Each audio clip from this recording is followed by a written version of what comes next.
passionate about trains. He got his first train when he was 7. He likes to talk about his first train.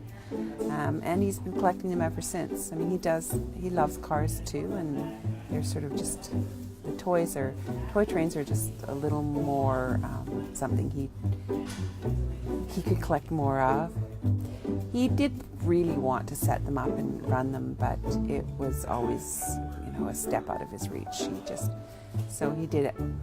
He bought a lot and sold a lot of trains in the 80s and 90s. We would go to train meets where there would be tables laid out and everyone would have their trains and people would walk around and negotiate. I mean, they're still going on. I mean, twice a year in Cameron there's a train meet in the fall and in the spring, and there's still lots of people collecting trains.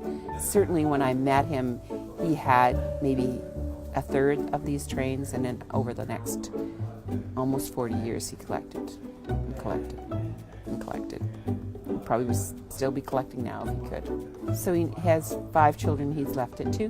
They can sell it all and take the money, or they can take the trains that they want. They're going to have to decide amongst themselves.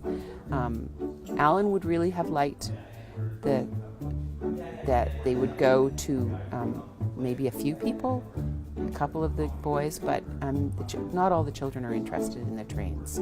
So some will probably want none of it, and some of them will want to have specific trains. And we'll have to just see how it goes.